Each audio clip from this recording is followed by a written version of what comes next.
ఇవాళ విశ్వఖ్యాత నట సార్వభౌమ నటరత్న పద్మశ్రీ డాక్టర్ నందమూరి తారక రామారావు గారు తెలుగుదేశం పార్టీ వ్యవస్థాపకులు. ఆయన 101వ ఈ జయంతిని పురస్కరించుకుని మరి ఇక్కడ అందరూ కుటుంబ సభ్యులైతేనేమి పార్టీ కార్యకర్తలు అందరూ కూడా ఆయనకి ఘన నివాళులు అర్పించడానికి ఎన్టీఆర్ ఒక శక్తి ఆయన ఎన్నో సందర్భాల్లో చెప్పడం జరిగింది. ఎన్టీఆర్ అంటే కేవలం నందమూరి తారక రామారావు గారు మాత్రమే కాదు, ఎన్నట్టు నటనాలయం, ఆయన ఇల్లు ఒక నటనాలయం, అందులో ఆయన ఒక నటరాజు నరసింహుడు. టీ అంటే తారామండలంలో తారక ధ్రువ తారకుడు, ఆర్ అంటే రాజర్షి రారాజు రాజకీయ దురంధర యుగంధరుడు, రమణీయ రమ్య కమనీయ సౌమ్య గుణధాముడని. అలాగే ఆయన మొత్తం మొదటి నుంచి కూడా చూస్తే ఆయన ఈ జీవిత ప్రస్థానం ఒక మామూలు రైతు కుటుంబంలో పుట్టి, అలాగే ముందు అవకాశం వచ్చారు కూడా కాదు అని ముందు చదువుకే ప్రాధాన్యత ఇచ్చి ఆయన చదువు పూర్తి చేసుకున్నాక మరి చలనచిత్ర ప్రవేశంలోకి అడుగు పెట్టడం జరిగింది.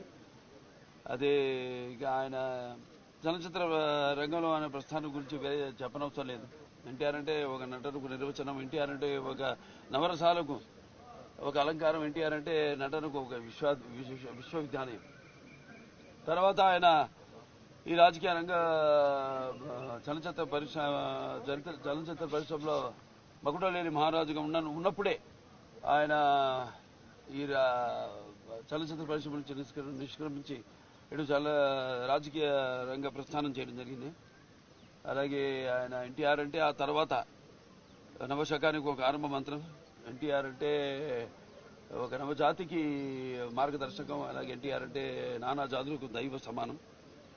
అలాగే ఎంతోమంది ఆనాడు ఒకే పందాలో వెళ్తున్న రాజకీయాలను మార్చి ఎంతోమంది ఎవరైతే అంటే అంతకుముందు ప్రతి తెలుగు బిడ్డ ప్రతి తెలుగు మట్టి గడ్డ కూడా నేను తెలుగువాడని సంగర్వంగా చెప్పుకునే దమ్ము, ధైర్యం, సత్తువ, తెగువ, అలాగే అహంకారానికి తానబెట్టి పదును పెట్టి బయటకు వచ్చి చెప్పించిన ఒక తెలుగు తేజ నందమూరి తారక రామారావు గారు.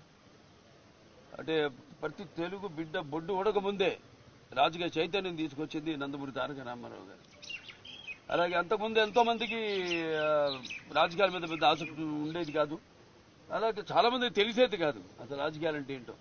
అటువంటిది ఒక రాజకీయ చైతన్యం తీసుకొచ్చి కేవలం రాజకీయాలకి కొంతమందికే పరిమితమైన ఈ రాజకీయాల్లోకి అటు డాక్టర్లు అయితేనేమి, లాయర్లు అయితేనేమి, గ్రాడ్యుయేట్లు అయితేనేమి, పోస్ట్ గ్రాడ్యుయేట్లు అయితేనేమి, అలాగే అభిమానులు అయితేనేమి అందరూ కూడా రాజకీయాల్లోకి తీసుకొచ్చి మరి అంతవరకు ఈ యొక్క అధికారంలో ఉన్న పదవులకు దూరంగా ఉన్న బడుగు బలహీన వర్గాలు అయితేనేమి, వెనకబడిన తరగతులు, అలాగే తాడిత పీడిత కులాలు అయితేనేమి, మైనారిటీలు అయితేనేమి అందరూ కూడా తీసుకొచ్చి సాధారణంగా ఆహ్వానించి అధికారంలో ఉన్న పదవులతో అలంకరించిన మహానుభావుడు నందమూరి తారక రామారావు గారు.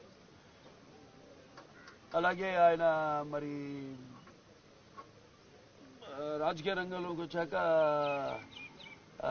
అధికారాన్ని పార్టీ పెట్టి 9 నెలలకి అధికారాన్ని చేజిక్కించుకుని మరి తర్వాత ఆయన ప్రవేశపెట్టిన ఎన్నో పథకాలు ఎన్నో సాహసోపేతమైనవి, ప్రజలకు ఉపయోగపడేవి, అలాగే ఎంతో సానుకూలమైనవి. ఎన్టీఆర్ రాజకీయాలకు రాకముందు, ఎన్టీఆర్ రాజకీయాల్లోకి ఇచ్చాక ఆయన ప్రవేశపెట్టిన పథకాలు